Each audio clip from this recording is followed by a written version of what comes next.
स्वागत है आपका हिंदी स्टोरीज वर्स चैनल पर, जहां हर कहानी सच्चाई डर के बीच की वो रेखा मिटा देती है जिसे हम पार नहीं करना चाहते। चलिए शुरू करते हैं इस कहानी को। वो गांव जहां सूरज देर से उगता था और अंधेरा वक्त से पहले हर दरख्त की जड़ों में समा जाता था, उसका नाम था भान गांव। पहाड़ियों की तलहटी में बसा यह गांव चारों ओर से घने जंगलों से घिरा हुआ था और इस जंगल में कोई सीधा रास्ता नहीं जाता था। कहते हैं कि जो एक बार इस जंगल में चला गया वो या तो वापस आया ही नहीं, या अगर आया तो इंसान नहीं रहा। राघव नाम का एक युवक जो शहर में पला बढ़ा था, एक दिन अचानक अपने दादा की जायदाद देखने के लिए भान गांव आया। उसके दादा की मृत्यु के बाद उसे गांव का पुश्तैनी घर विरासत में मिला था। गांव के लोगों ने राघव को चेताया, उस हवेली में मत जाना, वहां अब कोई नहीं रहता, सिर्फ वो जो दिखते नहीं रहते हैं। लेकिन राघव हंसा और बोला, डरने की कोई बात नहीं, भूत वूत जैसी बातें अब कौन मानता है। राघव जब गांव पहुंचा तो हवा में कुछ अजीब सी बात थी। न तो कोई बच्चा खेलता दिखा, न ही औरतें चौपाल पर बैठी थीं। हर घर की खिड़की आधी खुली और अध खुली आंखों जैसी लग रही थी, जैसे किसी अनदेखी निगाह ने उसका स्वागत किया हो। राघव जब उस हवेली के सामने पहुंचा तो लोहे का फाटक अपने आप चरमराता हुआ खुल गया। अंदर कदम रखते ही एक अजीब सी सर्दी उसकी हड्डियों में समा गई। हवेली पुरानी जरूर थी, लेकिन सब कुछ वैसा का वैसा था, जैसे किसी ने हर चीज को सहेज कर रखा हो। रात होते ही चीजें बदलने लगीं। छत से किसी के चलने की आवाजें आने लगीं, मगर ऊपर कोई था नहीं। बाथरूम के शीशे पर धुंध में किसी ने लिखा था, तू वापस क्यों आया। राघव ने समझा कोई गांव वाला मजाक कर रहा है, लेकिन अगले ही पल बाथरूम का दरवाजा खुद ब खुद बंद हो गया और अंदर से ताले की आवाज आई। रात को उसे सपने में अपने दादा की परछाई दिखी, जो बस एक बात कह रही थी, उसको मत जगाना। पर कौन, किसे, क्यों? अगली सुबह जब राघव गांव के पुरोहित से मिलने गया तो उसने सुना कि 100 साल पहले इसी हवेली में एक लड़की को जिंदा जला दिया गया था, जिसे चुड़ैल कहकर गांव वालों ने मार डाला था। उसकी आत्मा अब भी हवेली में बंद है और हर उस इंसान से बदला लेती है जो वहां रहने की कोशिश करता है। राघव अब डरने लगा था, लेकिन पीछे हटने के लिए बहुत देर हो चुकी थी। हवेली अब सिर्फ एक घर नहीं रही थी, वो जाग चुकी थी। राघव की नींद उस रात ठीक से नहीं लगी। वह करवटें बदलता रहा और हर बार उसे लगा जैसे कोई उसके कमरे में खड़ा उसे घूर रहा हो। रात के कोई 2 बज रहे थे जब अचानक कमरे की खिड़की बिना हवा के ही खटाक से खुल गई। बाहर अंधेरे में कोई आकृति खड़ी थी, पर जैसे ही राघव ने टॉर्च की रोशनी डाली वह गायब हो गई। सुबह होते ही वह हवेली के पीछे वाले हिस्से की ओर गया, जहां बचपन में उसके दादा उसे कभी नहीं जाने देते थे। वहां एक पुराना लकड़ी का दरवाजा था, जिस पर जंग लगे ताले लटक रहे थे। जमीन पर सूखी पत्तियों के बीच कुछ निशान थे, मानव पैर नहीं, जानवरों जैसे पंजों के, लेकिन वे पंजे इंसान के आकार से कहीं बड़े थे। राघव का दिल जोरों से धड़कने लगा। दरवाजे के पास एक काले धागे से लिपटा हुआ ताबीज रखा था, जिस पर राख जमी हुई थी। वह झुका और जैसे ही उसने उसे छूने की कोशिश की, एक झटका लगा, मानो किसी ने उसे पीछे खींच लिया हो। एक बूढ़ी औरत की कांपती आवाज आई, उसे छूना मत, वो अब भी वहां कैद है। वह गांव की वही पुरानी महिला थी जिसे सब दादी मां कहते थे। वह बहुत कम बाहर निकलती थी, लेकिन हवेली की हर कहानी उसे याद थी। तेरे दादा ने बहुत कोशिश की थी उस आत्मा को शांत करने की, लेकिन वो लड़की अब लड़की नहीं रही, वो आग की आत्मा बन चुकी है। उसका शरीर जला, मगर आत्मा वो हवेली की दीवारों में समा गई। राघव ने पूछा, कौन थी वो, क्या नाम था उसका? दादी मां की आंखों में एक काली परछाई उतर आई। रूपा, उसका नाम रूपा था। सुंदर, शांत, लेकिन कुछ अलग। लोग कहते थे वो जंगल से बातें करती थी, पेड़ों से कुछ सुनती थी, और रात को उसके कमरे से अजीब मंत्रों की आवाज आती थी। जब गांव में एक के बाद एक 3 बच्चों की रहस्यमयी मौत हुई, लोगों ने उसे चुड़ैल कहकर जिंदा जला दिया। तब से वो यहीं है, इसी हवेली में। राघव अब उलझ गया था, क्या वो हवेली सच में शापित थी, या ये सब गांव की पुरानी दकियानूसी बातें थीं? लेकिन रात को उसके साथ जो हुआ वह कल्पना नहीं हो सकती। उस रात राघव ने फैसला किया कि वह उसी बंद दरवाजे के पास सोएगा, सच जानने के लिए। रात के ठीक 12 बजे दरवाजे से थप-थप की आवाज आई, जैसे कोई अंदर से उसे पीट रहा हो। फिर आवाज आई, एक लड़की की धीमी, टूटी बिखरी फुसफुसाहट। खोल दो, प्लीज खोल दो, मैं अब दर्द में हूं। राघव कांप उठा। क्या वो उसकी मदद मांग रही थी या कोई जाल बिछा रही थी? अगले ही पल दरवाजा खुद ब खुद खुल गया। अंदर अंधेरा था और एक नीली लौ की तरह कुछ धीरे धीरे हवा में तैरता हुआ बाहर आया। दरवाजा खुला और वह नीली लौ धीरे धीरे बाहर तैरती हुई हवेली के पुराने हॉल की ओर बढ़ी। राघव एक तक उस लौ को देखता रहा। लौ के चारों ओर हवा जैसे थम गई हो और अचानक वह लौ एक लड़की के आकार में बदल गई। लंबे खुले बाल, जली हुई चमड़ी और सूनी बुझी बुझी आंखें। यह वही रूपा थी जिसके बारे में गांव वाले फुसफुसाकर डर से बात करते थे।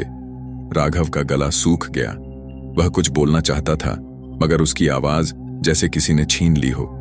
रूपा की परछाई दीवार पर नाचने लगी और वह खुद बहुत धीमे स्वर में बोलने लगी। मैं चुड़ैल नहीं थी, मैंने किसी का खून नहीं किया, लेकिन उन्होंने मुझे आग में झोंक दिया। राघव की आंखों में भय था मगर साथ ही एक सवाल भी। तो फिर गांव वालों ने तुम्हें क्यों मारा? रूपा की आंखों में एक दर्द उभरा। वह फर्श पर बैठ गई और बोली, मैं बस अलग थी। मेरे अंदर कुछ ऐसा था जो बाकी लोगों में नहीं था। मैं सुन सकती थी उन्हें। जो मर गए थे उनकी आत्माएं मुझसे बात करती थीं।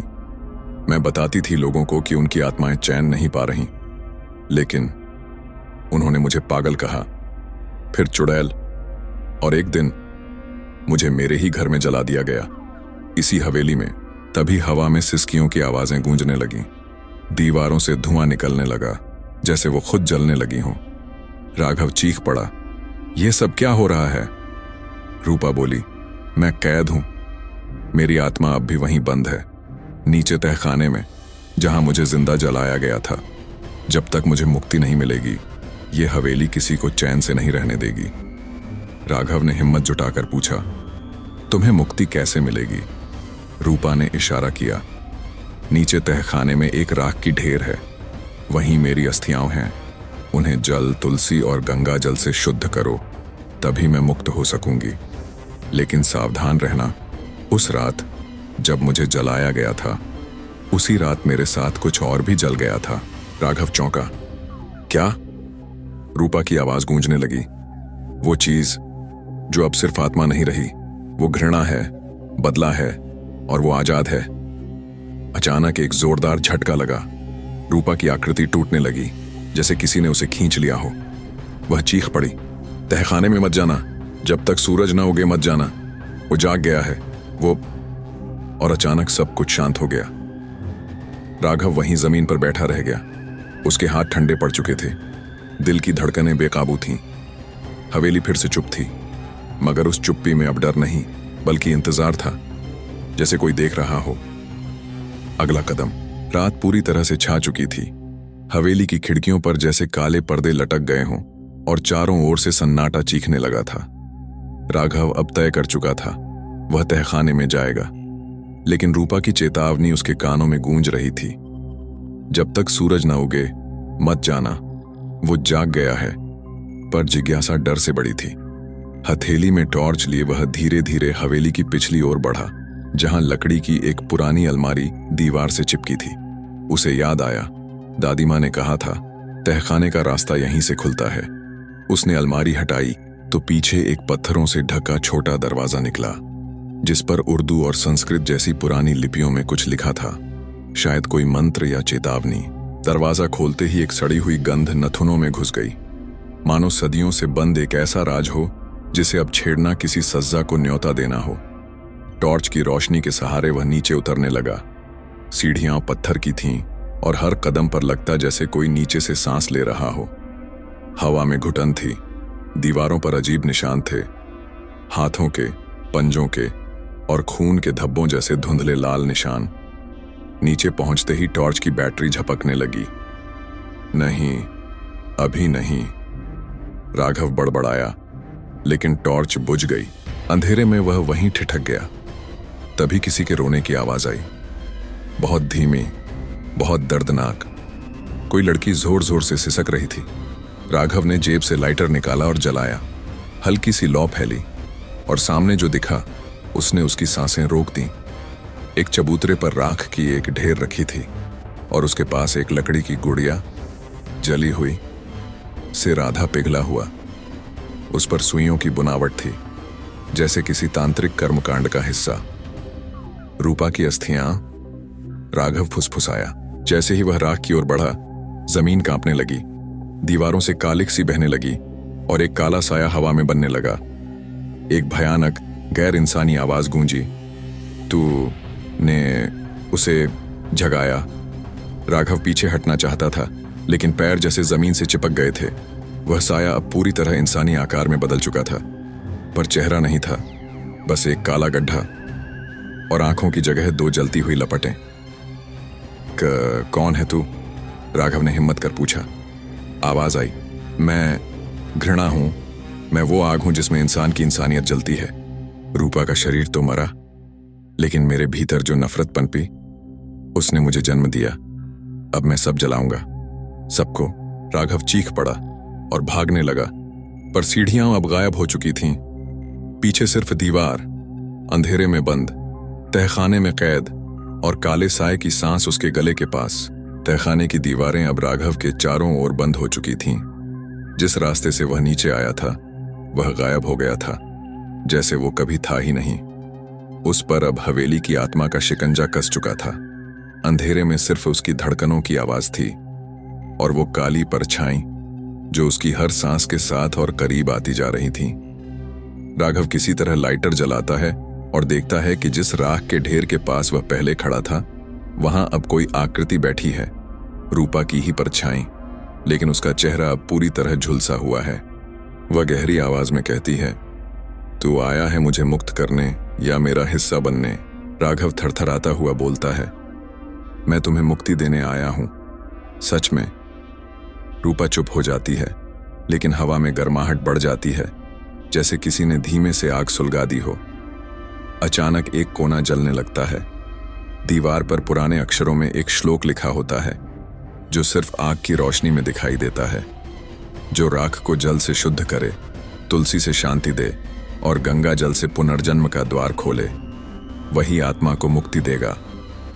राघव समझ चुका था कि उसे क्या करना है, लेकिन सवाल ये था, उसके पास ये सब नहीं था। तभी हवा में एक तेज झोंका आता है और उसकी जेब से कुछ बाहर गिरता है।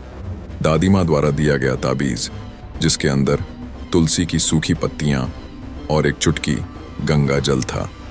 राघव हैरान रह गया। क्या दादी माँ पहले से जानती थीं? वह कांपते हाथों से ताबीज खोलता है, राख पर तुलसी रखता है और गंगा जल की कुछ बूंदें टपकाता है। जैसे ही पहला बूंद गिरता है, तहखाने में आग लग जाती है, बट नॉट डिस्ट्रक्टिव फायर, बल्कि नीली पवित्र ज्वाला जो दीवारों को शांत करती जाती है। रूपा की परछाई धीरे धीरे रोशनी में बदलती है, उसकी आंखों से आंसू निकलते हैं और वो कहती है, तूने मुझे मुक्त कर दिया।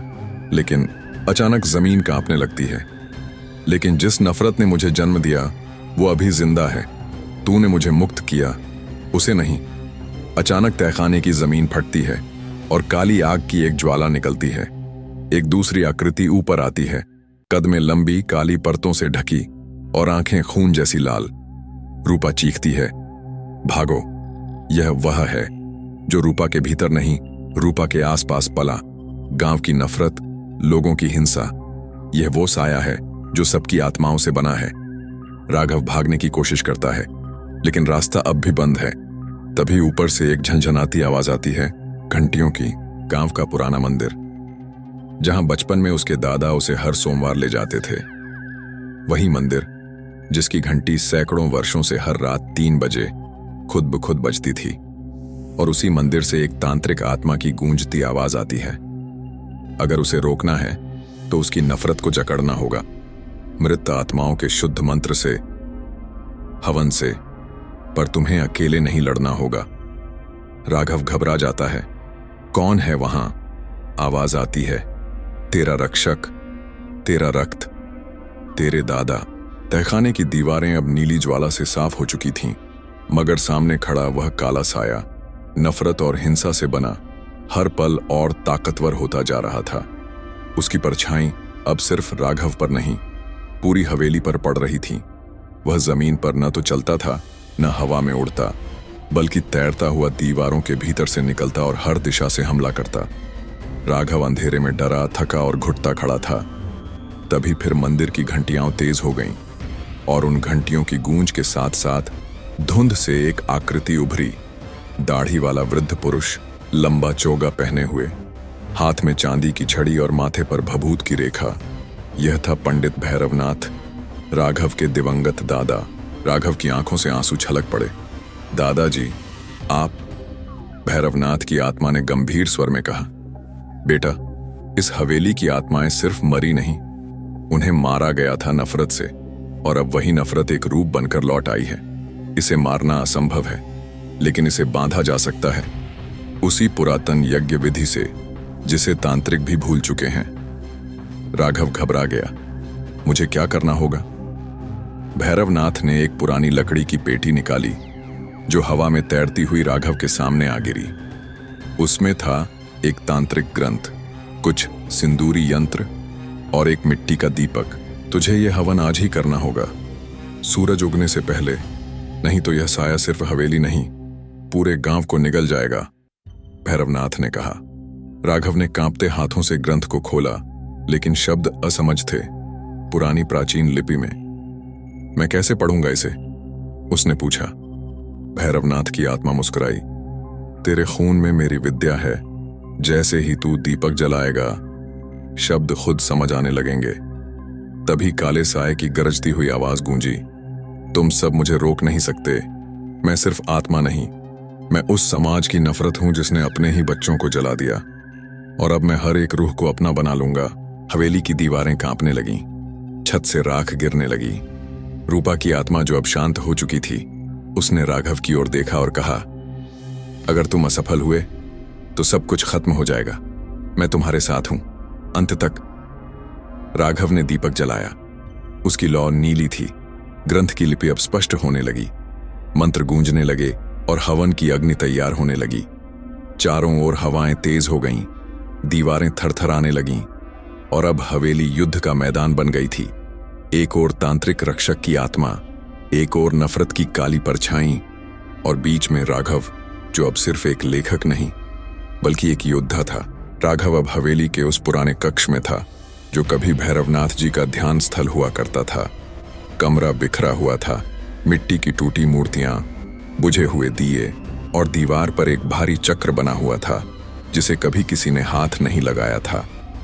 हवेली के भीतर हवाएं और डर दोनों सिर पर चढ़कर बोल रहे थे। काले साए की चीखें कभी सीढ़ियों से आती, कभी छत से, और कभी दीवारों से। हर बार जब राघव मंत्र पढ़ने की कोशिश करता, कोई अदृश्य ताकत उसके गले पर दबाव डालती, जैसे वह न बोल सके। लेकिन इस बार वह अकेला नहीं था। भैरवनाथ की आत्मा एक रक्षा चक्र बना चुकी थी, और रूपा की आत्मा उसके पीछे खड़ी थी, जैसे कोई देवी अपने भक्त को रक्षा कवच दे रही हो। राघव ने मंत्र दोहराया, एयुएम अग्निपुत्राय रक्षाय मृत्यु भवाय नमः। मंत्र गूंजते ही मिट्टी का दीपक और तेज जलने लगा, और ग्रंथ की पंक्तियां खुद ही पलटने लगीं। हवा अब उसके चारों ओर घूमने लगी, गोल गोल, जैसे कोई ऊर्जा बन रही हो। तभी हवेली की फर्श में दरारें पड़ने लगीं। काले धुएं का एक सर्पाकार लकीर बनती चली गई, और उसके बीच से एक द्वार खुला, नरक द्वार, जो सीधे उस कालिक के जन्मस्थान की ओर खुलता था। उस दरवाजे से चीखें, खून की बदबू और उन लोगों की आत्माएं निकल रही थीं जिन्हें गांव वालों ने कभी पागल, अपवित्र या डायन कहकर जला डाला था। वे सब अब उस काले साए का हिस्सा बन चुकी थीं, और वह साया अब एक विशाल राक्षस का रूप ले चुका था। उसका सिर इंसानी, मगर आंखें सैकड़ों, हर आंख से खून बहता हुआ। भैरवनाथ ने चिल्लाकर कहा, अब समय है, यज्ञ की आहुति दो। राघव कांपते हाथों से यंत्र को उठाता है और मंत्र पढ़ते हुए उसे हवन में डाल देता है। अग्नि भड़क उठती है, हवेली की छत तक नीली लपटें उठती हैं, और दीवारों पर सोई हुई तांत्रिक आकृतियां जागने लगती हैं। राक्षस चिल्लाता है, मैं अमर हूं, मैं नफरत हूं, तुम्हारे यज्ञ से मेरा क्या होगा? राघव उठ खड़ा होता है और गूंजती आवाज में कहता है, तू नफरत है मगर मैं क्षमा हूं। तू हिंसा है पर मैं तपस्या हूं। तू मौत है लेकिन मैं मुक्ति हूं। इतना कहते ही हवेली की घंटियां खुद बजने लगती हैं। गांव के मंदिर से रोशनी की लहर आती है और काले साए पर मानो बिजली गिरती है। राक्षस तड़पता है, उसकी आंखें फूटने लगती हैं और वह दर्द से चीखता हुआ अपनी परछाई में जलने लगता है। वह चिल्लाता है, तुमने मुझे बांध दिया लेकिन मैं फिर लौटूंगा। जब भी इंसान नफरत करेगा मैं फिर जन्म लूंगा। और वह नरक द्वार में समा जाता है। दरवाजा बंद हो जाता है। हवेली शांत हो जाती है। हवाओं की सरसराहट बंद हो जाती है। रूपा की आत्मा धीरे धीरे प्रकाश में बदलती है और उसकी आंखों से एक आखिरी आंसू टपकता है, मुक्ति का। भैरवनाथ की आत्मा मुस्कुराती है, अब तू रक्षक बन चुका है राघव। तेरे खून ने जो युद्ध शुरू किया, तेरे विश्वास ने उसे पूरा किया। हवेली अब शांत थी। पहली बार वर्षों बाद उसकी दीवारों में न कोई चीख थी न कोई परछाई। राघव फर्श पर बैठा, थका हुआ, लेकिन आत्मा में एक नई शक्ति लिए हुए। दीपक बुझ चुका था, यज्ञ की राख अब ठंडी हो चुकी थी और भैरवनाथ की आत्मा आखिरी बार मुस्कुराकर प्रकाश में विलीन हो चुकी थी। गांव में सुबह हो चुकी थी। पक्षियों की आवाजें पहली बार हवेली तक पहुंची थीं। राघव ने नीचे देखा। रूपा की आत्मा पूरी तरह से मुक्त हो चुकी थी। उसकी आंखों में कभी की घृणा अब वात्सल्य में बदल गई थी। उसने राघव की ओर देखा और सिर्फ एक शब्द कहा, धन्यवाद। हवेली की दरवाजे अब खुल गए थे। राघव बाहर निकला। गांव वाले दूर खड़े थे, डरे, संदेह में, लेकिन अब उन्हें समझ आ चुका था कि इस बार हवेली से जो लौटी है वह सिर्फ राघव नहीं, एक रक्षक है। बुजुर्ग मुखिया आगे आया और बोला, तू जीवित कैसे बचा? राघव ने कुछ नहीं कहा, सिर्फ उनकी आंखों में देखा और पूछा, तुमने कभी सोचा क्यों इतनी आत्माएं इस हवेली में बसी? क्यों किसी को कभी मुक्ति नहीं मिली? गांव वाले झुके सर झुका बैठे। सच ये था कि दोष सिर्फ हवेली का नहीं था, बल्कि समाज की उस सोच का था जिसने अलग, कमजोर और अशुभ कहकर कई जिंदगियों को मिटा डाला। राघव ने एक निर्णय लिया, हवेली को गिराया नहीं जाएगा, इसे एक स्मृति स्थल बनाया जाएगा, उन आत्माओं की याद में जिन्हें कभी सुना नहीं गया। गांव में अब बदलाव की हवा थी। हवेली के इर्द गिर्द एक चबूतरा बना और उस पर एक पत्थर की शिला लगी। यहां वे आत्माएं बसी थीं जिन्हें हमने भुलाया, अब वे हमेशा याद रखी जाएंगी।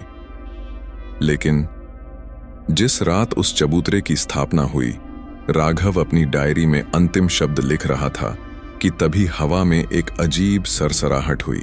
फिर चबूतरे के ठीक नीचे जमीन में एक महीन दरार पड़ी और वहां से निकली एक धीमी, जलती हुई सांस। कहीं कुछ अब भी बाकी था। रात के 3 बजे का समय था। गांव शांत था, लेकिन हवेली के नए चबूतरे के पास की मिट्टी हर कुछ पल बाद खुद ब खुद कांप रही थी। हवा में एक घुटन थी, जैसे कोई सांसें रोककर जिंदा होने की कोशिश कर रहा हो। राघव को नींद नहीं आई।